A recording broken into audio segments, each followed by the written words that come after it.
2019 to 24 का जो कार्यकाल रहा उसमें कैथल जिला कांग्रेस मुक्त जिला रहा।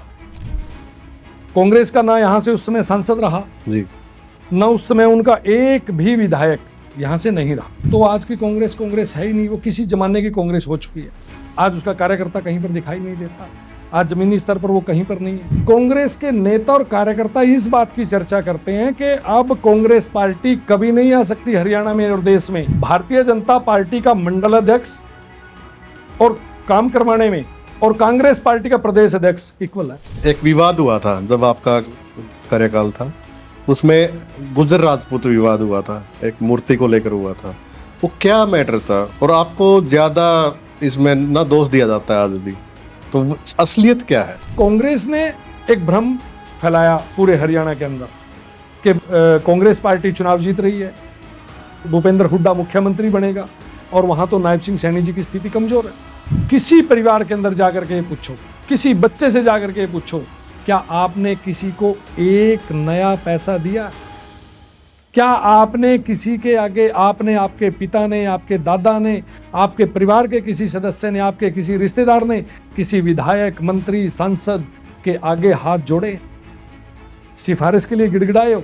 एक परिवार नहीं मिले। क्राइम को महत्व देने वाले लोग हैं, क्राइम को बढ़ावा देने वाले लोग हैं, या तो वो हरियाणा छोड़ दे, नहीं तो उनकी जगह फिर जेल होगी। कांग्रेस में एक नेता जिसे आप सम्मान देते हैं, जाति के आधार पर लड़ाने का काम, जाति के आधार पर इस प्रदेश को, देश को तोड़ने का काम अगर किसी पार्टी ने किया तो केवल और केवल कांग्रेस पार्टी ने।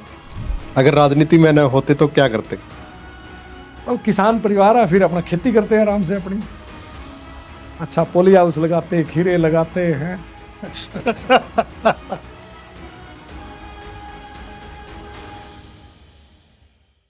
नमस्कार दोस्तों, द एयर न्यूज में आपका स्वागत है। दोस्तों, मेरे साथ जो राजनीतिक शख्सियत आज मौजूद है, बहुत ही मज़ा आने वाला है आज पॉडकास्ट में। दोस्तों, जो लाडवा का चुनाव हुआ, मुख्यमंत्री जी वहाँ से चुनाव लड़ रहे थे, वहाँ की जो मैनेजमेंट देख रहे थे, वो शख्सियत आज मेरे साथ मौजूद है। बीजेपी की बड़ी बड़ी जिम्मेदारियाँ उनके सर पर रहती हैं, अलग अलग डिस्ट्रिक्ट के अंदर। अब पानीपत के प्रभारी भी हैं और दोस्तों 3 बार कैथल जिला के जिलाध्यक्ष रह चुके हैं।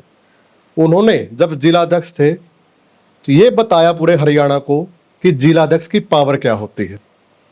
दोस्तों, आज खुल के बातचीत करेंगे। अशोक गुर्जर जी मेरे साथ में हैं। जी, स्वागत है आपका। जी, आज द एयर न्यूज़ पॉडकास्ट में आपकी पूरी टीम ने मुझे यहाँ पर बुलाया, आमंत्रित किया, तो सबसे पहले तो मैं द एयर न्यूज़ पॉडकास्ट की पूरी टीम को बहुत बहुत बधाई देता हूँ कि बहुत अच्छा टीम वर्क आपकी टीम कर रही है और आपका बहुत बहुत धन्यवाद, आभार। जी, धन्यवाद सर। जी, आप डांड गांव से? जी। तो शुरू से बचपना थोड़ा सा बताएं, क्योंकि लोगों को पता लगना चाहिए। शुरू की पढ़ाई, आपका बचपन कैसा रहा? देखिए, मैं कैथल ज़िले के गांव डांड से आता हूं और गांव के अंदर हमारा एक सामान्य किसान परिवार है। उस किसान परिवार में पैदा हुआ, वहीं पला बढ़ा और परिवार से जो सीखने को मिला कि संस्कार और मेहनत को परिवार ने प्राथमिकता दी। और जब परिवार के अंदर जब गांव में रहे, पले बढ़े, गांव के अंदर रहते रहते ज़मीनी स्तर पर काम करने का एक अनुभव और वहाँ की समस्याएं और उन समस्याओं में से समाधान किस प्रकार से निकले, तो एक ग्रामीण पृष्ठभूमि से सीखने का अवसर मुझे अपने गांव से और ग्रामीण पृष्ठभूमि से मिला। तो पढ़ाई सरकारी स्कूल में हुई या फिर गांव के सरकारी स्कूल के अंदर पढ़ाई हुई और मेरी पढ़ाई मतलब 10th अपने सरकारी स्कूल में हुई और बहुत अच्छा गांव का वातावरण। और आज भी गांव में रहता, गांव में ही आप रहते? आज भी गांव में रहता हूं और बड़ा आनंद आता है गांव में। और लेकिन ये अलग बात है कि सुबह गांव में लोगों से मिलजुल करके अपने पार्टी के जो काम होते हैं, जो जिम्मेवारियां होती हैं, उनके लिए रूटीन में जैसे कैथल आना या जहाँ कहीं भी जिम्मेवारी लगती है तो वहाँ पर आना, लेकिन गांव में रहना मुझे बहुत अच्छा लगता है। स्कूल लाइफ, कॉलेज लाइफ, मतलब ये चीज़ें आपने जी है? बिल्कुल जी, वहाँ जैसे गांव के सरकारी स्कूल में पढ़े हैं, तो उसके बाद फिर मैंने ITI पेहवा के अंदर की है। उसके बाद फिर मैंने ग्रेजुएशन जो है वो मैंने यूनिवर्सिटी कॉलेज कुरुक्षेत्र यूनिवर्सिटी से की है, फिर उसके बाद लॉ मैंने किया है, तो वो भी, तो सारा एक बहुत अच्छा माहौल गांव से मुझे मिला है। तो इसलिए गांव की जो पृष्ठभूमि है, वो मेरा ये मानना है कि बहुत कुछ सीखने का अवसर गांव से मिलता है। खेती वगैरह करते थे? बिल्कुल जी, रूटीन में अभी तो कई वर्षों से खेती कम है, कम करते हैं, लेकिन रूटीन में खेती करते थे। और अब भी कई वर्ष लगातार जैसे छोड़ देते हैं, लेकिन बीच में फिर भी ऐसा अवसर आ जाता है कि 2-3 बार बीच में फिर खेती करते फेवरेट खेल कौन सा था आपका? हैं। तो उस समय में तो वॉलीबॉल खेलते थे जी, स्कूल के अंदर, मतलब गांव के स्कूल के अंदर भी वॉलीबॉल खेला है जी, और वो स्कूल तक ही खेलते थे। मतलब अगर जाते थे तो बस से जाना आना ये चीजें? बिल्कुल जी, वहाँ हम जो आईटीआई है पेहवा के अंदर, तो वहाँ हम रूटीन में, तो बस अपना गवर्नमेंट की एक बस आती थी, तो वहीं से गांव में से बैठ करके उसमें बस में जाना, और आगे फिर आईटीआई के लिए भी एक बस आती थी। वो सिर्फ उस सुबह के टाइम जब आईटीआई का समय था 9 बजे का, तो उस समय वहाँ वो लेकर के जाती थी, और शाम को 4 बजे छोड़।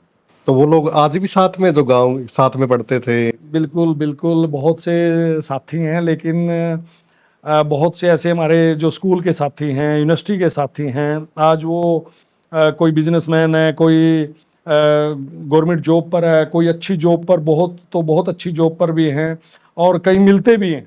जैसे कई टीचर हैं, कई प्रोफेसर हैं, कई लेक्चरर हैं, कई अपने इस सेक्रेटरीट के अंदर भी हैं, तो मिलते हैं रूटीन में।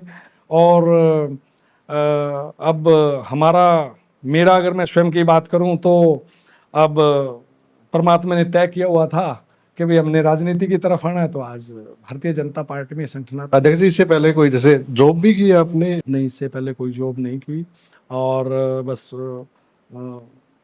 पढ़ाई करने के बाद। लेकिन क्या है कि शुरू से ही भारतीय जनता पार्टी का काम, मतलब रुचि थी शुरू से ही आपकी? बिल्कुल जी। और मेरे जो अंकल जी थे, मेरे चाचा जी, स्वर्गीय चौधरी कृष्ण गुज्जर डांड, तो वो कुरुक्षेत्र यूनिवर्सिटी से पास आउट रहे हैं, तो एबीवीपी में उन्होंने काम किया, भारतीय जनता पार्टी के विभिन्न दायित्वों पर उन्होंने काम किया। 2009 में पुंडरी विधानसभा से उन्होंने चुनाव लड़ा, और भारतीय जनता पार्टी के विभिन्न पदों पर उन्होंने जिम्मेवारियों का निर्वहन किया है।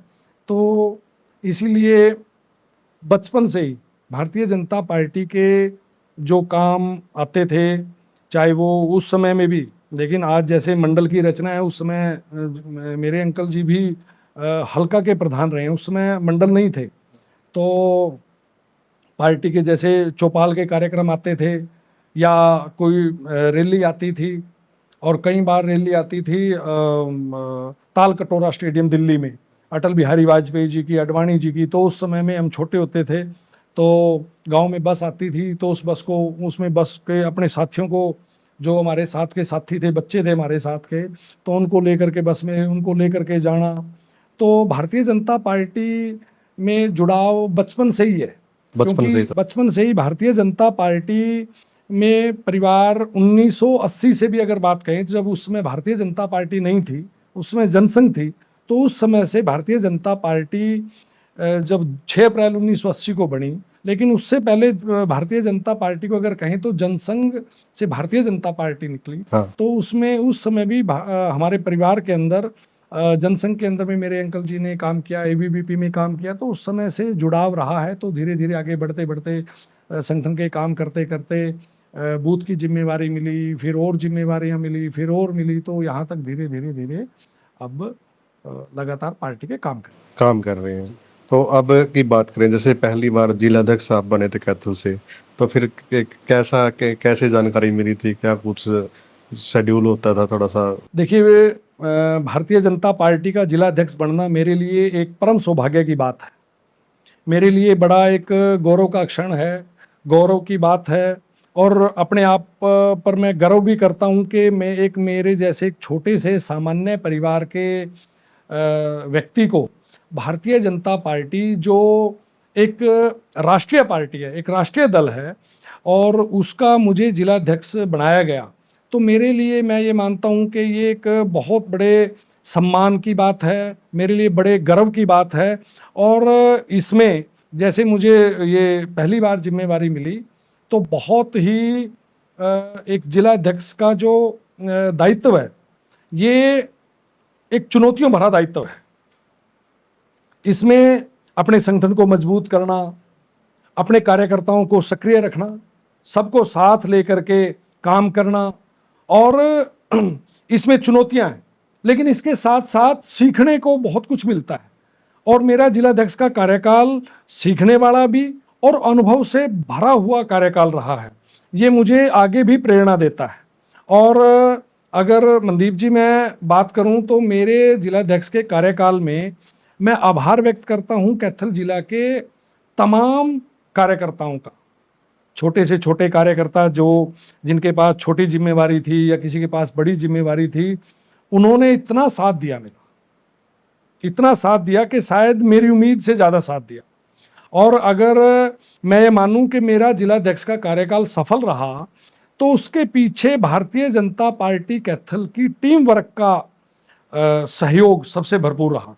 अगर मैं ये कहूं कि मेरे जिलाध्यक्ष के कार्यकाल, एक सफल कार्यकाल का अगर क्रेडिट देना हो तो वो भारतीय जनता पार्टी कैथल की टीम को मैं क्रेडिट देना चाहूँगा कि उन्होंने इतना साथ दिया, इतना सहयोग किया, इतना वर्क किया, हर कार्यक्रम बड़े अच्छे से संपन्न होना। और मेरे कार्यकाल के दौरान तो मैं ये भी कहूँगा कि 2019 टू 24 का जो कार्यकाल रहा उसमें कैथल जिला कांग्रेस मुक्त जिला रहा है।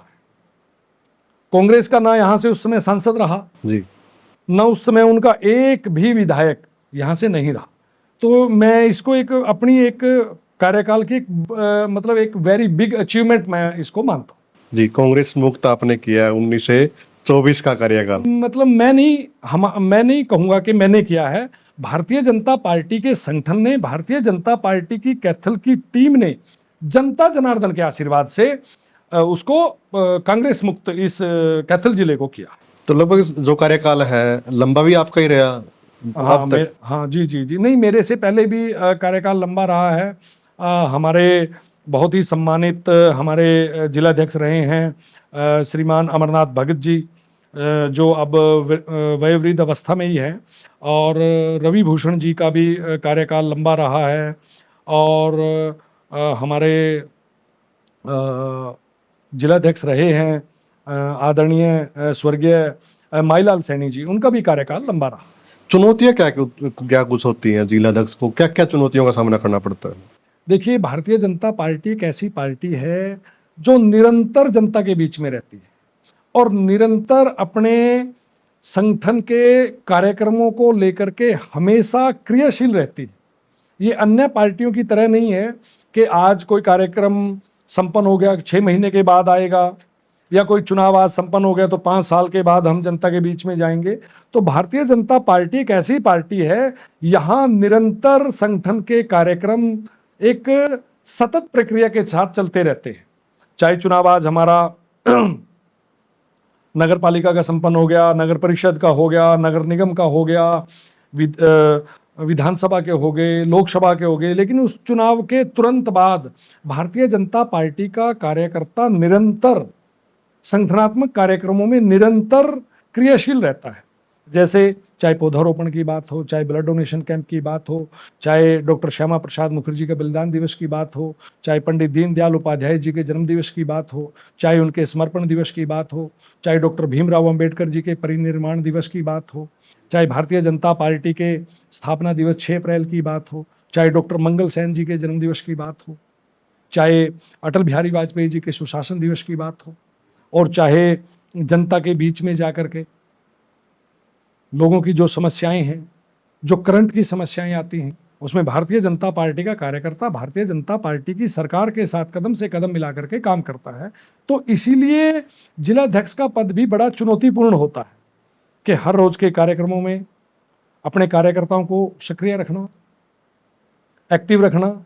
जी, हर कार्यक्रमों में भारतीय जनता पार्टी के कार्यकर्ताओं की भूमिका, कार्यक्रम को अच्छे से संपन्न करवाना, सभी को साथ लेकर के चलना। जी, और इसके अलावा जो भारतीय जनता पार्टी की जो योजना है, संगठन को मजबूत करने की, दिन प्रतिदिन संगठन के साथ कुछ नए साथियों को जोड़ने की, मतदाताओं को जोड़ने के लिए, उसके लिए गांव में बूथ स्तर पर जाना, शहर में वार्ड के अंदर बूथ स्तर पर जाना, चौपाल में जाना, वार्डों में जाना।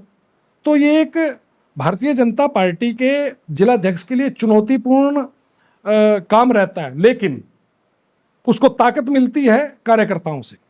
कार्यकर्ता सम्मान के साथ अपने जिलाध्यक्ष के साथ खड़े रहते हैं, उसकी ताकत बनते हैं, उसको हौसला देते हैं और टीम वर्क के रूप में काम होता है। तो जब ये टीम वर्क के रूप में पूरे कार्यकर्ता तन्मयता के साथ जब जनता के बीच में जाकर के हर कार्यक्रम को अच्छे से सफल करते हैं, अपने जिलाध्यक्ष के साथ डट करके खड़े रहते हैं, तो जिलाध्यक्ष को ये जो चुनौती है इसमें फिर मजा आने लगता है। एक बड़ी चुनौती आपको ये नहीं लगी कि सामने जो देश का एक बड़ी पार्टी है कांग्रेस और उसका यहाँ पे राष्ट्रीय नेता मौजूद है, दूसरा अगर बात करें इनेलो, वहाँ से भी बड़े नेता यहाँ पे है, जयप्रकाश जेपी यहाँ पे है, उसके बावजूद ये चुनौती भी सामने आई कि बड़े बड़े नेता हैं दूसरी पार्टियों से? देखिए, उनका भी प्रभाव इस जिले के अंदर रहा है, और लेकिन वो प्रभाव धीरे धीरे अब उनका खत्म होता चला गया। वो कांग्रेस अब आज की कांग्रेस की अगर बात करें तो आज की कांग्रेस है ही नहीं, वो किसी जमाने की कांग्रेस हो चुकी है। आज उसका कार्यकर्ता कहीं पर दिखाई नहीं देता, आज जमीनी स्तर पर वो कहीं पर नहीं है। आज कांग्रेस की बैठकें होती हैं, उन बैठकों की कभी कभार जब 6 महीने में, साल में उनकी बैठकें होती है, तो उसके अंदर कांग्रेस के नेता कार्यकर्ता चर्चा करते हैं। और किस बात की चर्चा करते हैं? कांग्रेस के नेता और कार्यकर्ता इस बात की चर्चा करते हैं कि अब कांग्रेस पार्टी कभी नहीं आ सकती हरियाणा में और देश में। तो लोग कहते हैं क्यों नहीं आ सकती? तो वो कहते हैं कि बीजेपी की तरह हमने संगठन तैयार करना पड़ेगा। भारतीय जनता पार्टी आज पन्ना प्रमुख तक पहुंच गई, लेकिन आज कांग्रेस का जिलाध्यक्ष भी नहीं है, संगठन नहीं है। तो इसीलिए आज की कांग्रेस खत्म हो चुकी है, वो धरातल पर कहीं नहीं है। उनके नेता जरूर हैं, और वो नेता प्रेस में बयानबाजी करते हैं, भ्रामक प्रचार फैलाते हैं, इसके अलावा वो कहीं पर भी नहीं है। आप देख लो कि वो कहीं किसी अगर कोई विधायक भी है उनका, अगर कोई उनका सांसद भी है, क्या कभी वो खुले दरबार लगाते हैं? क्या कभी वो जनता की समस्याएं सुनते हैं? क्या कहीं पर भी कोई आगजनी, किसी कारणवश कोई प्राकृतिक आपदा आ जाए, कहीं आगजनी हो जाए, कहीं पर फ्लड आ जाए, बारिश ज़्यादा है, क्या उनके नेता कभी वहाँ पहुँचते हैं? क्या कभी जो उनका निर्वाचित क्षेत्र है जहाँ से वो निर्वाचित हुए हैं, क्या कभी उस फील्ड के अंदर जाकर के वो खुला दरबार लगाते हैं? कभी जनता की समस्याएं सुनते हैं? नहीं। क्यों? क्योंकि वहाँ पर उनका स्ट्रक्चर है ही नहीं, उनका ढांचा ही नहीं है, उनका ढांचा खत्म हो चुका है। और आज भारतीय जनता पार्टी का कार्यकर्ता, मैं तो ये कहता हूं कि भारतीय जनता पार्टी का कार्यकर्ता संगठनात्मक दृष्टि से इतना मजबूत है, भारतीय जनता पार्टी का मंडल अध्यक्ष और काम करवाने में और कांग्रेस पार्टी का प्रदेश अध्यक्ष इक्वल है। और मैं तो ये कहता हूं कि हमारे मंडल अध्यक्ष की ताकत ज्यादा है काम करने में, जनता के अंदर उसकी स्वीकार्यता ज्यादा है, उसकी लोकप्रियता ज्यादा है, और कांग्रेस के प्रदेश अध्यक्ष की ना स्वीकार्यता है ना उसकी लोकप्रियता है। आज एक खुलकर बातचीत करते हैं। एक विवाद हुआ था जब आपका कार्यकाल था, उसमें गुर्जर राजपूत विवाद हुआ था, एक मूर्ति को लेकर हुआ था। वो क्या मैटर था? और आपको ज्यादा इसमें ना दोष दिया जाता है आज भी, तो असलियत क्या है? देखिए, सम्राट महिर भोज कोई एक बिरादरी के, एक समाज के महापुरुष नहीं हैं, वो सर्व समाज के महापुरुष हैं, और पूरे भारत के अंदर सर्व समाज उनको पूजता है, सम्मान के साथ पूजता है। लेकिन कोई घटना उस समय ऐसी घटित हो गई कि उसको एक राजनीतिक रूप देने का प्रयास किया गया, लेकिन जब धीरे धीरे उसके अंदर समय बीता तो वास्तविकता सबके ध्यान में आई, समझ में आई। आज हमारे वही महापुरुष सम्राट महिर भोज जी का चौक यहाँ पर है, सर्व समाज उनको मानता है जी। और वो एक ऐसा विषय था कि जिसको तोड़ मरोड़ करके पेश करना और दोनों समाज को भिड़ाने का काम करना। और आज आप देखते हो कि हमारे राजपूत समाज के हमारे सम्मानित भाई हैं जो, और हमारे गुज्जर समाज के जो भाई आपस में मिलते हैं, बैठते हैं। और यहाँ तक कि उस समय जो बात हुई थी तो उस समय में भी कुछ हमारे साथी हमारे से नाराज हुए।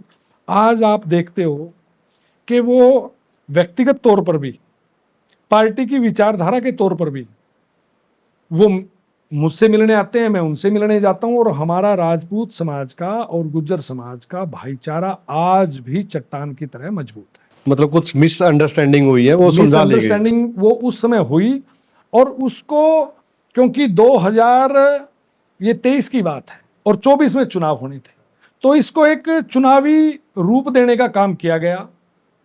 और उसमें जब ध्यान में आया, हमारे सम्मानित राजपूत भाइयों को भी ध्यान में आया, हमारे सम्मानित गुज्जर समाज के भाइयों को भी ध्यान में आया, तो फिर वो जब वो बातें ध्यान में आई, वो निकल करके आई कि इसमें कसूर कुछ राजनीतिक ऐसे षड्यंत्रकारी लोगों का था जो इस समाज को एक दूसरे के सामने विरोधाभास में खड़ा करने के लिए थे। लेकिन जब धीरे धीरे बातें ध्यान में आई, आज हमारे दोनों समाजों का बहुत अच्छा भाईचारा है और एक दूसरे के पास आना जाना, मिलना जुलना। आज आप देखते हो कि मैं राजपूत समाज के कई गांवों के अंदर मैं भी जाता हूँ, सम्मान करते हैं, पगड़ी पहनाते हैं, मालाएं डालते हैं। राजपूत समाज के भी हमारे नेता हैं, साथी हैं, वो गुज्जर समाज के गांव के अंदर आते हैं, हम उनका सम्मान करते हैं, पगड़ी पहनाते हैं, मालाएं डालते हैं, उनका सम्मान करते हैं। तो सम्राट महिर भोज कोई एक जाति विशेष से नहीं उनको जोड़ा जा सकता। वो सर्व समाज के हित के लिए उन्होंने काम किया, देश के हित के लिए काम किया, समाज के उत्थान और कल्याण के लिए उन्होंने काम किया। आपका एक और है कि अशोक गुज्जर जिलाध्यक्ष रहते हुए एक ये दिखाया है कि पावर क्या होती है जिलाध्यक्ष की, क्योंकि बहुत सारे ऐसे जिलाध्यक्ष आए भी हैं जिनको आज नाम भी हम लोगों को नहीं पता, लेकिन आपने दिखाया है कि जिलाध्यक्ष की पावर होती है। लोगों में ये बातें हैं, आप एक कुछ नया करके लेके आए हो। बहुत सारे लोग आपके सुबह 10 बजे अगर आते हो आप, तो लाइनों में खड़े रहते हैं, ऑफिस में बैठते हैं, समस्याएं आप सुनते हो, और शहर के अंदर प्रशासन के अंदर एक अच्छी पकड़ लेके आए हो। तो ये चर्चाएं जो शुरू होती है, कैसे, मतलब क्या मैनेज किया आपने? क्योंकि जिलाध्यक्ष को ये माना जाता है कि एक कठपुतली है, लेकिन आपने सही साबित किया कि जिलाध्यक्ष का काम क्या होता है। देखिए, आप कहते हो कि अशोक गुज्जर के पास कोई पावर नहीं है। अशोक गुज्जर के पास पावर नहीं है।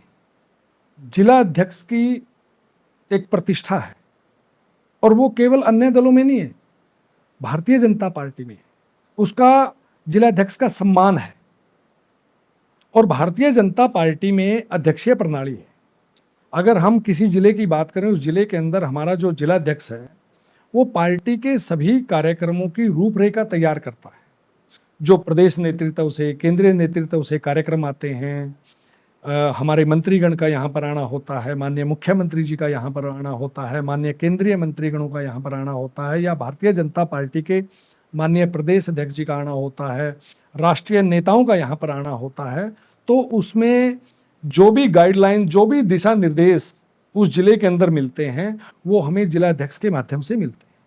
और भारतीय जनता पार्टी अपने कार्यकर्ता को मजबूत करती है, और ये भारतीय जनता पार्टी का एक मजबूत संगठनात्मक ढांचा है।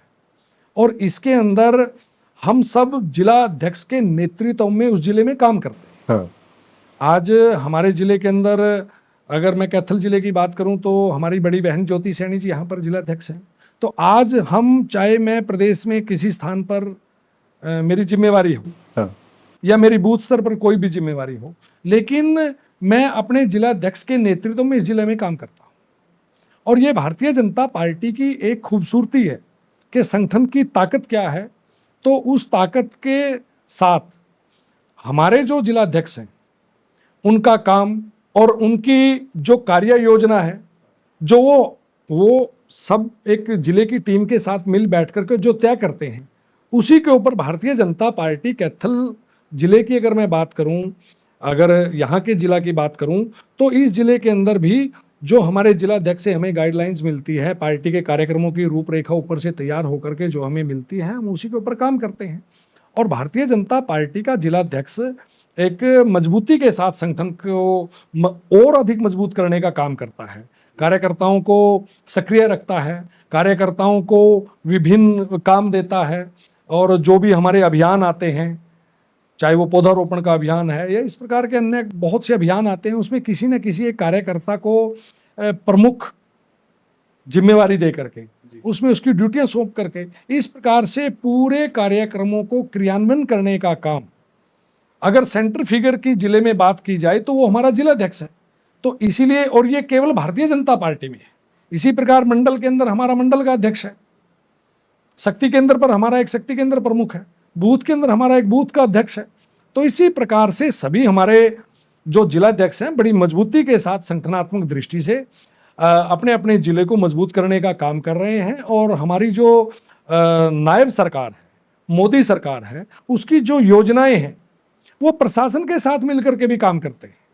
प्रशासन अपना काम करता है, लेकिन उसके साथ साथ ये जन सेवा का माध्यम, भारतीय जनता पार्टी का कार्यकर्ता अपनी राजनीति के साथ साथ इस काम को इसलिए करता है कि केवल ये सरकार का और प्रशासन का ही काम नहीं है, इसके अंदर जनता की सेवा करने के अंदर हमारी भी भागीदारी होनी चाहिए, हमारा भी फर्ज बनता है, हमारा भी दायित्व बनता है। इसलिए जब वो कार्यक्रमों के अंदर जाता है, सरकार के जो कार्यक्रम होते हैं जैसे आयुष्मान कार्ड आज और भी बन रहे हैं सीनियर सिटीजन, उसमें भारतीय जनता पार्टी का कार्यकर्ता उस गांव के अंदर, उस क्षेत्र के अंदर आपको आज भी मिलेगा 27 तारीख को।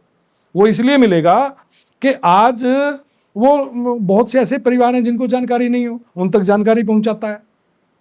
कोई बुजुर्ग दंपति है जो किसी कारणवश उसके परिवार के सदस्य वहां पर नहीं है, तो उनको अपनी मोटरसाइकिल पर उनको बैठाता है, गाड़ी में बैठाता है, उनको अपने साथ लेकर के चलता है और उस स्थान पर लेकर के जाता है, उसको वहाँ उसके डॉक्यूमेंट और उसकी वो फॉर्म फुलफिल करवा करके उस सरकार ने उसके लिए जिस योजना के लिए वो पात्र है उस योजना का लाभ उसको मिले, उसके लिए भारतीय जनता पार्टी का कार्यकर्ता सरकार प्रशासन के साथ तालमेल बना करके और सरकार प्रशासन का सहयोग करके जनता की सेवा करता है। नायब सरकार है और नायब सैनी जी पहले अपने सांसद रहे हैं और कैथल तो आना जाना रहा है काफ़ी, और अब कमान संभाल रहे हैं, 2 बार के मुख्यमंत्री हो गए। तो फिर जब पहली बार उनका नाम आया मुख्यमंत्री को लेकर, तो फिर आपका क्या रिएक्शन था? देखिए, अपने देखो, माननीय मुख्यमंत्री आदरणीय नायब सिंह सैनी जी जो आज इस प्रदेश की बागडोर मुख्यमंत्री के रूप में संभाल रहे हैं, हर प्रदेशवासी आज उनको एक मुख्यमंत्री के रूप में नहीं, मुख्य सेवक के रूप में मानता है। मुख्यमंत्री बनने से पहले वो हरियाणा प्रदेश के प्रदेश अध्यक्ष रहे और यहाँ से सांसद रहे। हाँ।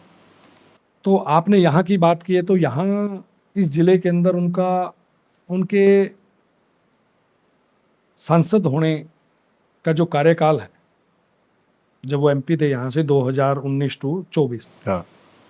उसमें ज़्यादातर कार्यक्रम उन्होंने अपने संसदीय क्षेत्र के अंदर दिए, कुरुक्षेत्र जिले के अंदर दिए, रादौर विधानसभा के अंदर दिए जो इस संसदीय क्षेत्र के अंदर आता है, और कैथल जिले में उनके ज़्यादा कार्यक्रम। तो वो कैथल के कार्यकर्ताओं को बाय नेम बाय फेस जानते हैं। और अब जब कई बार उनके पास जाने का अवसर मिलता है, उनसे मिलने का अवसर मिलता है, तो कई बार सीएम हाउस जाते हैं तो देखते हैं कि वो केवल कैथल जिले के कार्यकर्ताओं को बाय नेम बाय फेस नहीं जानते, हरियाणा के हर कार्यकर्ता को, हर समाज सेवी व्यक्ति को वो बाय नेम बाय फेस जानते हैं। उनको जनता के बीच में रहना, लोगों के बीच में रहना, जनता की समस्याओं को खुद ढूंढना और उनका समाधान बिल्कुल तुरंत करना, ये उनकी प्राथमिकता है। और यही कारण है कि वो बहुत कम समय में सबसे लोकप्रिय मुख्यमंत्री आज अगर हैं तो हमारे आदरणीय मुख्यमंत्री आदरणीय श्री नायब सिंह सैनी जी। आप लाडवा से जब मुख्यमंत्री चुनाव लड़ रहे थे तो वहाँ पे मैनेजमेंट का आप देख रहे थे सारा कुछ, कितना टफ लग रहा था चुनाव? देखिए, विपक्ष ने वहाँ पर एक भ्रामक प्रचार फैलाने की भरपूर कोशिश की। उनका ज़्यादातर जोर भ्रम फैलाने का ही था कि यहाँ से तो मुख्यमंत्री जी बहुत कमज़ोर स्थिति में है। लेकिन वहाँ पर जो लाडवा की ज़मीनी स्तर पर देखा जाए तो हर गांव के अंदर लोगों के बीच में, जनता के बीच में एक ही बात कि नायब सिंह सैनी जी को बहुत भारी मतों से विजयी करवाना है। जहां जाते थे माननीय मुख्यमंत्री जी के जब नुक्कड़ सभाएं चुनाव के अंदर होती थी लाडवा के अंदर, तो एक हजूम उमड़ता था। गांव के अंदर, गलियों के अंदर लोग खड़े हो जाते थे रात को 10-10 बजे, 11-11 बजे। जब कार्यक्रम ऑफ हो जाता था, किसी के घर रात को भोजन भी वहीं करते थे, किसी कार्यकर्ता के घर, तो वहां जाते थे तो गलियों में हजूम हो जाता था। तो लाडवा के अंदर रहते हुए देखते थे कि बहुत भारी मतों से माननीय मुख्यमंत्री जी यहां से विजयी होंगे। लेकिन कांग्रेस ने एक भ्रम फैलाया पूरे हरियाणा के अंदर कि कांग्रेस पार्टी चुनाव जीत रही है, भूपेंद्र हुड्डा मुख्यमंत्री बनेगा और वहां तो नायब सिंह सैनी जी की स्थिति कमजोर है। वो भ्रम उन्होंने जरूर फैलाया, लेकिन वहां पर वो भ्रम लाडवा की जनता ने, हरियाणा प्रदेश की जनता ने उस भ्रम को चकनाचूर करके, और हमारे इन जो 3 कार्यकाल हैं, हाँ।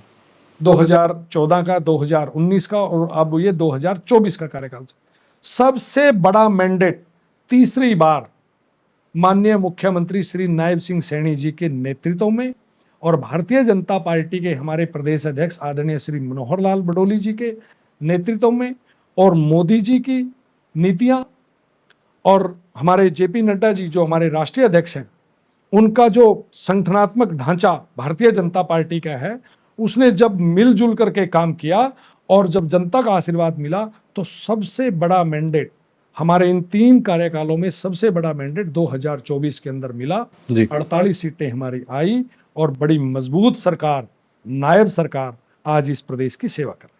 आपने दोनों मुख्यमंत्रियों के साथ काम किया है, खट्टर साहब के साथ भी काम किया है और नायब सरकार के साथ तो करे रहे हैं, तो फिर कौन सा ज्यादा पावरफुल कौन सा लगता है?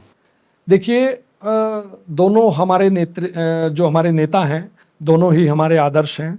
और जब पहली बार हरियाणा प्रदेश की कमान हमारे वर्तमान केंद्रीय मंत्री आदरणीय श्री मनोहर लाल खट्टर जी को जब इस प्रदेश की कमान इस प्रदेश की जनता ने उनको सौंपी, तो उन्होंने अभूतपूर्व अमूल चूल परिवर्तन किए। ऐसे परिवर्तन जिनको हम व्यवस्था परिवर्तन कहते हैं, व्यवस्थाओं के अंदर ऐसे परिवर्तन लेकर के आए जो आज मील का पत्थर साबित हो रहे हैं। आज आप देखते हो कि 2014 से पहले का हरियाणा और 2014 के बाद के हरियाणा में जमीन आसमान का अंतर आपको नजर आता है। कारण, उसका सबसे बड़ा कारण इंफ्रास्ट्रक्चर। माननीय मनोहर लाल जी ने इंफ्रास्ट्रक्चर पर ध्यान दिया, शिक्षा पर ध्यान दिया, स्वास्थ्य पर ध्यान दिया, सड़कों पर ध्यान दिया, खेलों पर ध्यान दिया, पंचायती राज संस्थाओं को मजबूत किया, स्थानीय निकायों को मजबूत किया और हर काम में तेजी लेकर के आए। और सबसे बड़ी बात, आम जन को अफसरों के दफ्तरों के चक्कर ना काटने पड़े। और जब ये इस प्रकार का कंसेप्ट लेकर के आए, तो कांग्रेस ने बड़ा भ्रामक प्रचार किया, अन्य विपक्षी पार्टियों ने किया कि ये एक नया, ये ऐसे थोड़ी होता है, मोबाइलों से ही सब कुछ चलेगा। लेकिन आज क्या है, अगर जिसको बुढ़ापा पेंशन मिलती है तो उसके फ़ोन के अंदर मैसेज आ जाता है कि आपकी बुढ़ापा पेंशन आ गई है, बैंक में जा करके निकलवा करके ले आओ। दलाल बंद कर दिए, बिचौलिए खत्म कर दिए। इसी प्रकार पंचायतों के अंदर है, पंचायतों के अंदर डायरेक्ट ग्रांट आती है। कोई भी योजना का लाभ लेने वाला पात्र व्यक्ति है, उसको जो भी सुविधा मिलती है वो उसको डायरेक्ट मिलती है। ऑनलाइन टीचर की जो ट्रांसफर पॉलिसी लेकर के आए, बिना पर्ची और खर्ची के जो नौकरियां दी, उसका ये जो सबसे बड़ा जो बेनिफिट परिवारों को मिला है। आज परिवार जो कांग्रेसी परिवार थे, जो इनेलो के परिवार थे, जो आम आदमी पार्टी के परिवार थे, जो जेजेपी के परिवार थे, उनके अंदर बच्चा बिना किसी के पास गए, बिना किसी को 1 रुपया दे, वो नौकरी पे लगा। और जब वो जो नौकरी पे लगा और वो पढ़ा लिखा परिवार है, तो ये 2024 का जो चुनाव आया, तो उसने अपने पेरेंट्स को, अपने परिवार के लोगों को समझाया उस बच्चे ने कि पिताजी, आप चाहे कांग्रेस की विचारधारा को पसंद करते हो, चाहे आप किसी अन्य पार्टी की विचारधारा को पसंद करते हो, आज मैं मनोहर लाल जी के मुख्यमंत्री रहते हुए बिना पर्ची और खर्ची के मुझे नौकरी मिली है। और नायब सिंह सैनी जी अगर फिर से मुख्यमंत्री बनेंगे और आप हमारे कहने पर भाजपा को वोट दो, अगर आप भाजपा को वोट दोगे तो मुख्यमंत्री नायब सिंह सैनी जी दूसरी बार हरियाणा प्रदेश के मुख्यमंत्री बनेंगे। और जैसे ही मुख्यमंत्री बनेंगे, मैं लगा हूं नौकरी, मेरी बहन भी लगेगी, मेरा भाई भी लगेगा, मेरी भाभी भी लगेगी, मेरी बुआ भी लगेगी, मेरी आंटी भी लगेगी, मेरा अंकल भी लगेगा। तो उनका मन बदला। एक बड़ा मुद्दा रहा है बिना पर्ची बिना खर्ची का। बिल्कुल भाई साहब। और इसके अंदर उन परिवारों ने जाकर के सीधा मतदान केंद्र पे गए, अंदर जाकर के वोटिंग मशीन को देखा, कमल का निशान देखा, उसके सामने वाला बटन दबाया और अपने घर आ गए। ऐसे लाखों मतदाता, हो सकता है कोई कन्वेंसिंग के टाइम भी उनके पास नहीं गया हो, लेकिन उन्होंने विकास को चुना, सुशासन को चुना, व्यवस्था को चुना।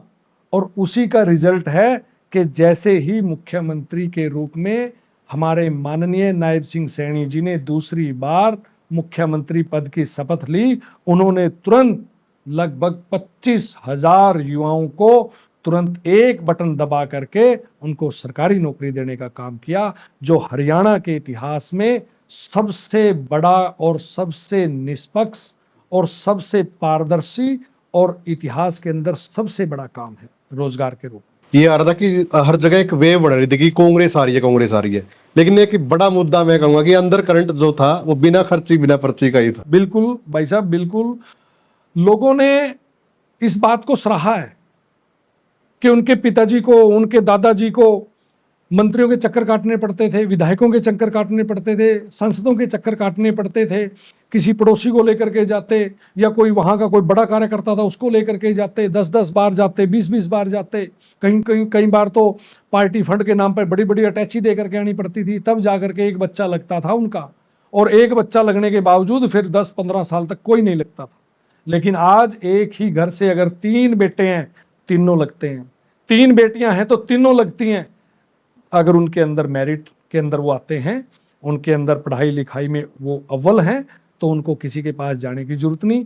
फार्म भरने के लिए सिर्फ 100 रुपए लगते। 100 रुपए में फार्म भरने के 100 रुपए में जब उसका पेपर होता है तो आने जाने का उसका किराया माफ होता है। जैसे पेपर दे करके आता है, पेपर दे करके आने के बाद उसके कुछ दिनों बाद उसकी लिस्ट आउट होती है और पता चलता है कि ये लेक्चरर लग गया, ये सब इंस्पेक्टर लग गया। कांग्रेस कहती है कि बेरोजगारी बहुत है। देखो आप बताओ कि कांग्रेस ने 10 साल के उनके कुशासन में कितने बच्चों को रोजगार दिया, और आज भारतीय जनता पार्टी की मनोहर सरकार ने, नायब सरकार ने 2.25 लाख बच्चों को रोजगार देने का काम किया है। आप उसका आंकड़ों के आधार पर अगर चलेंगे तो उसका कंपैरिजन करके आप देखें, और किसी परिवार के अंदर जाकर के पूछो, किसी बच्चे से जाकर के पूछो, क्या आपने किसी को एक नया पैसा दिया है? क्या आपने किसी के आगे, आपने, आपके पिता ने, आपके दादा ने, आपके परिवार के किसी सदस्य ने, आपके किसी रिश्तेदार ने किसी विधायक, मंत्री, सांसद के आगे हाथ जोड़े, सिफारिश के लिए गिड़गिड़ाए हो? एक परिवार नहीं मिलेगा। गुंडागर्दी ज्यादा बढ़ रही है, इसके लिए क्या कर रही है सरकार? देखिए, माननीय मुख्यमंत्री नायब सिंह सैनी जी ने स्पष्ट तौर पर कहा है कि जो गुंडागर्दी की प्रवृत्ति की सोच रखने वाले जो व्यक्ति हैं, जो क्राइम को महत्व देने वाले लोग हैं, क्राइम को बढ़ावा देने वाले लोग हैं, या तो वो हरियाणा छोड़ दे, नहीं तो उनकी जगह फिर जेल होगी। और ये स्पष्ट संकेत माननीय मुख्यमंत्री जी ने सार्वजनिक तौर पर भी कहा है और अपनी नायब सरकार को भी कहा है कि किसी भी आपराधिक तत्व को हरियाणा प्रदेश के अंदर पनपने नहीं दिया जाए। जी, गुर्जर समाज से आप आते हैं, तो क्या इसने आपकी राजनीति को मजबूत किया है? देखिए, गुर्जर समाज से आना मेरे लिए गर्व की बात है, गौरव की बात है। और गुर्जर समाज ने मुझे ताकत दी है, सहयोग दिया है, और गुर्जर समाज मेहनती समाज है, स्वाभिमानी है, ताकतवर है, जी, एकता है, तो लेकिन इसके साथ साथ गुज्जर समाज की खूबसूरती और भी है कि गुज्जर समाज सर्व समाज को अपने साथ लेकर के चलता है। जी। तो इसलिए मेरे समाज से मुझे प्रेरणा मिलती है कि अपने समाज के साथ साथ हम 36 बिरादरी को साथ लेकर के चलते हैं।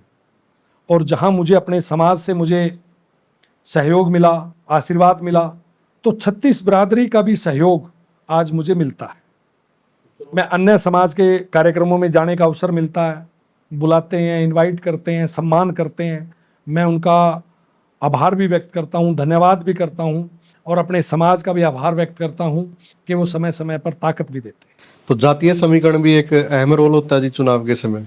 देखिए, हरियाणा प्रदेश के अंदर जातिगत समीकरण प्रभावी आज भी है, लेकिन 2014 के बाद आज का जो युवा है और जो जागरूक मतदाता है, उन्होंने इस जातिगत राजनीति से ऊपर उठ करके विकास और सुशासन को चुना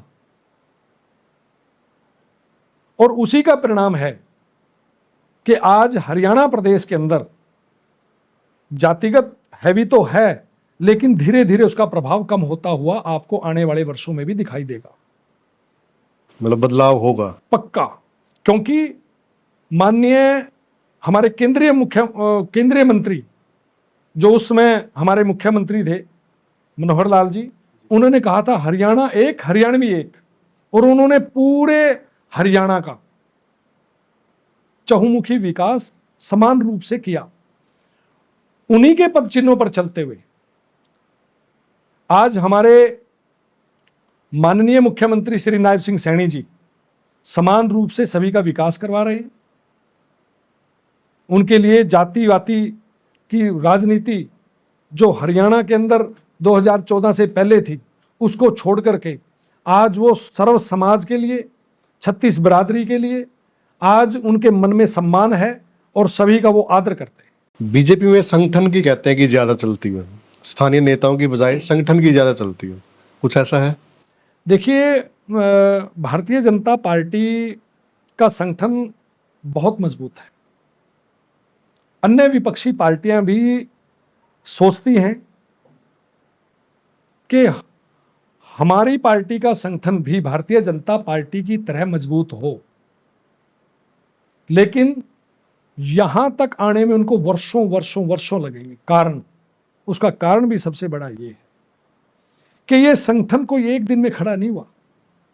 भारतीय जनता पार्टी 1 से 2 हुए, 2 से 4, 4 से 8, 8 से 16, 16 से 64। तो इस प्रकार से Bharatiya Janata party grass root तक नीचे आकर के काम करती है। जहां तक स्थानीय नेताओं की आपने बात की, स्थानीय नेताओं के सभी काम होते हैं, लोगों के बीच में वो रहते हैं, जनता से संवाद करते हैं, जनता की समस्याओं का समाधान करने का काम करते हैं।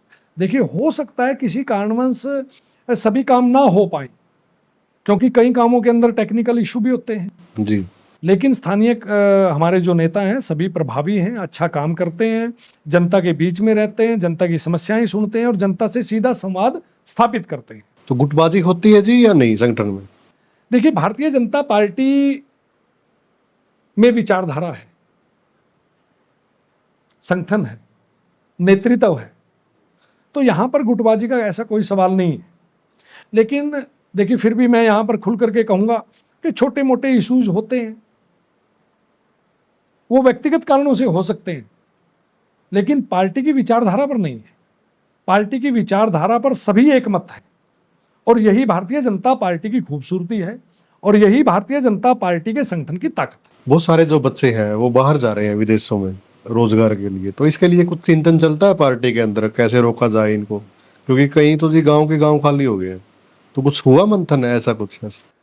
देखिए, यहाँ पर भारतीय जनता पार्टी की सरकार खेलों में बढ़ावा देने के लिए गांव में नर्सरियां, खेल नर्सरियां खोल रही है जी। स्टेडियम बनाए हैं, व्यायामशालाएं बनाए हैं।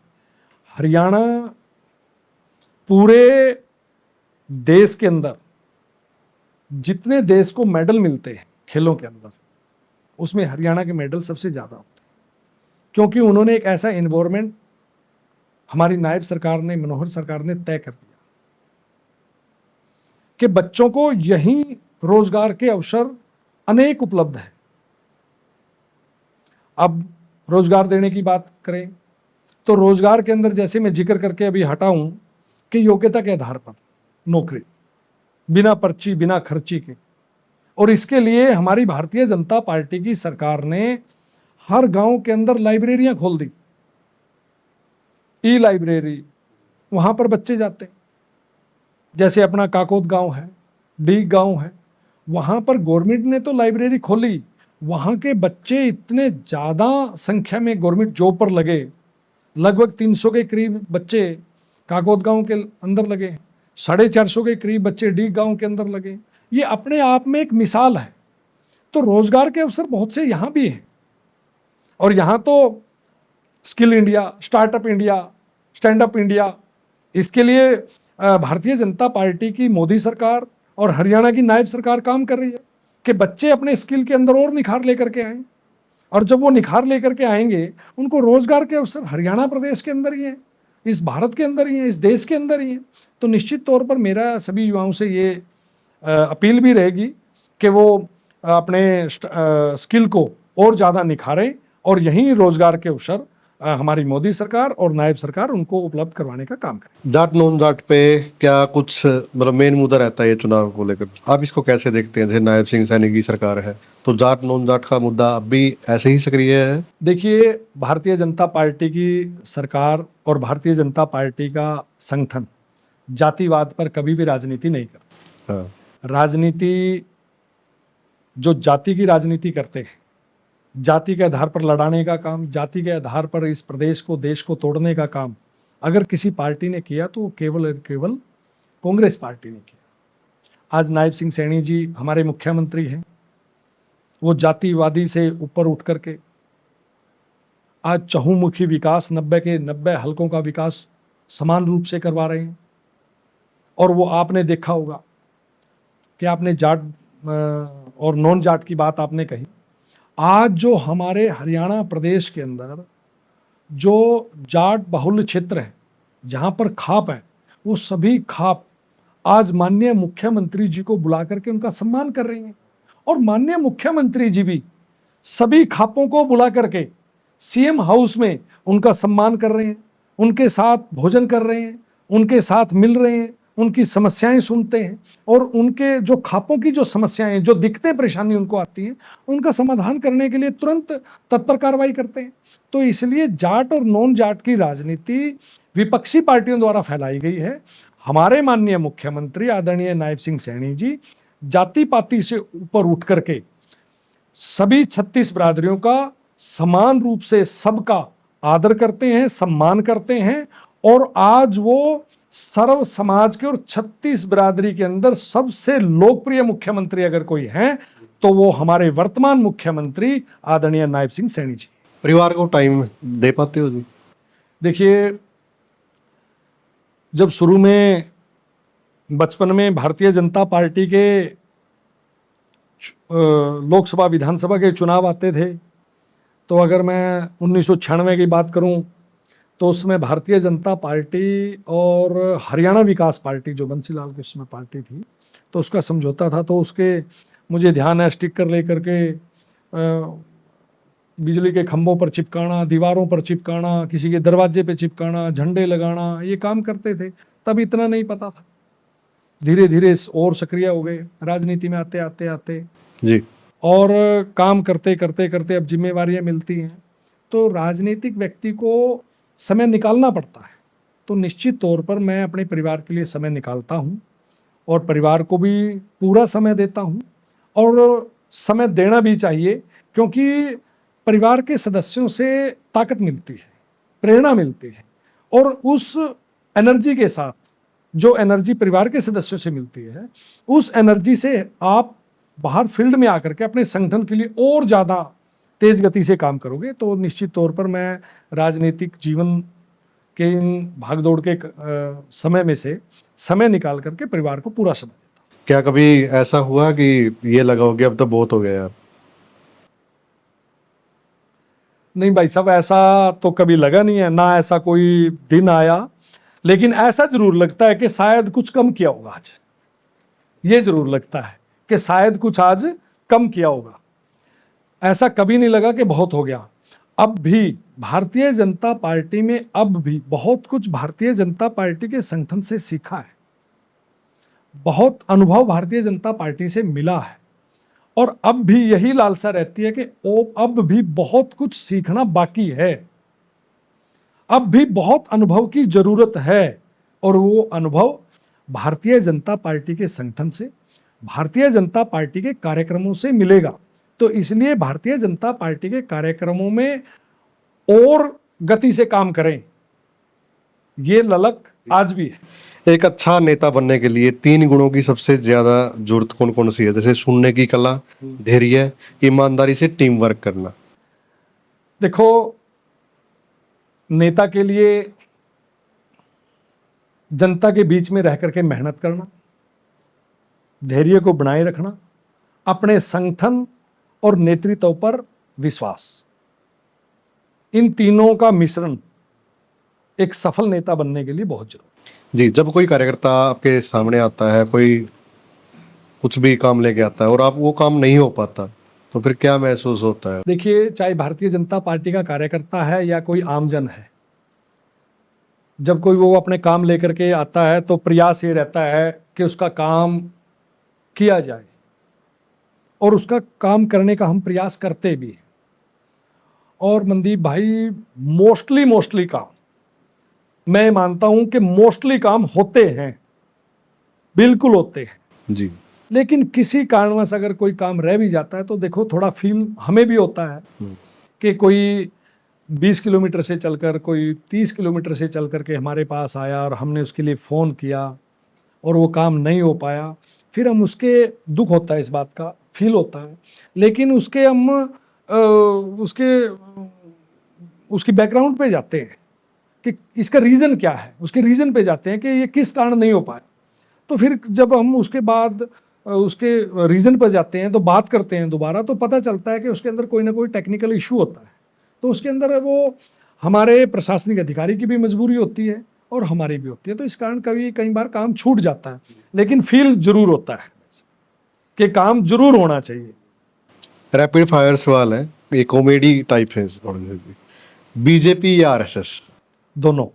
जिलाध्यक्ष या फिर विधायक पद, क्या पसंद करोगे? देखिए, भारतीय जनता पार्टी जो भी जिम्मेवारी दे उसको मैं पसंद करूंगा। और रही बात आपने जिलाध्यक्ष की कही, तो जिलाध्यक्ष तो मैं बन चुका हूं। पार्टी ने 3 बार मुझे अवसर दिया, 3 बार मुझे पार्टी ने जिलाध्यक्ष बनाया जी। और मैं भारतीय जनता पार्टी के संगठनात्मक जिम्मेवारियों को मैं प्रेफरेंस देता हूं। जी।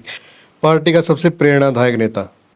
भारतीय जनता पार्टी के सबसे प्रेरणादायी नेता हमारे श्रद्धेय अटल बिहारी वाजपेयी जी, माननीय नरेंद्र मोदी जी, और लोकप्रियता जो हंसी हंसी सबके काम करते हैं, माननीय नायब सिंह सैनी जी। कांग्रेस में एक नेता जिसे आप सम्मान देते हैं? देखिए, वैसे तो वैचारिक मतभेद हर पार्टियों के अलग अलग हैं। अपनी जगह पर कांग्रेस के नेता भी ठीक हैं, लेकिन मेरे मन में कभी मतलब अगर देखा जाए तो कभी ऐसा ना विचार आया, अभी आज तक तो नहीं आया कि मैं किसी को लाइक करता हूं। आज तक कोई विचार मेरे मन में नहीं आया। जी। गुर्जर समाज की सबसे बड़ी ताकत? बहादुरी, एकता और स्वाभिमान। अगर राजनीति में न होते तो क्या करते? और किसान परिवार है, फिर अपना खेती करते हैं आराम से अपनी, अच्छा पोली हाउस लगाते, खीरे लगाते हैं। जी। हरियाणा के युवाओं को क्या कुछ आप संदेश देना चाहेंगे? मेरा हरियाणा के सभी युवा साथियों से यही निवेदन रहेगा कि वो देश के हित के लिए शिक्षा पर ध्यान दें, अपने स्वास्थ्य के ऊपर ध्यान दें और एक अच्छे नागरिक बन करके देश की उन्नति में अपना सहयोग दें और राष्ट्र के हित को ही अपना हित समझें, राष्ट्र के हित को ही सर्वोपरि माने और अच्छी शिक्षा और अच्छा स्वास्थ्य लेकर के इस देश की सेवा करें। जी, द एड न्यूज़ पॉडकास्ट में आकर कैसा लगा? देखिए, मैं पहली बार मनदीप भाई आपके द एयर न्यूज़ पॉडकास्ट में आया हूं और ये एक ऐसा खुला मंच है जी, जहां पर एक बहुत अच्छे और एक सकारात्मक रूप में एक बड़ी अच्छी एक बातचीत हुई है जी, और मुझे बहुत खुशी हुई यहाँ पर आकर के। और आपने मेरे निजी जीवन के बारे में भी पूछा और राजनीतिक जीवन के बारे में भी पूछा जी, और परिवार के बारे में भी पूछा, तो मुझे यहाँ पर आकर के बहुत मतलब आनंद आया यहाँ पर आकर के। और मैं पहली बार पॉडकास्ट के सामने आया हूँ और मुझे बहुत अच्छा लगा और आपके जितने सवाल थे जी, वो बहुत गहरे और विचारोत्तेजक थे, मुझे बहुत अच्छा लगा।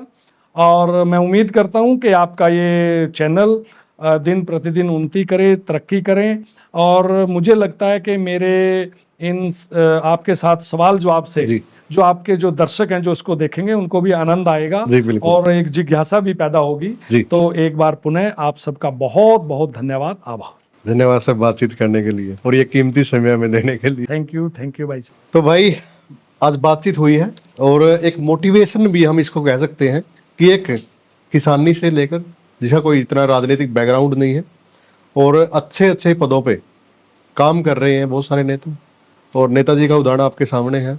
तो आप भी अच्छी मेहनत और लगन से राजनीति में अच्छा कैरियर बना सकते। तो वीडियो को ज़्यादा से ज़्यादा आप लोग शेयर भी करें। धन्यवाद।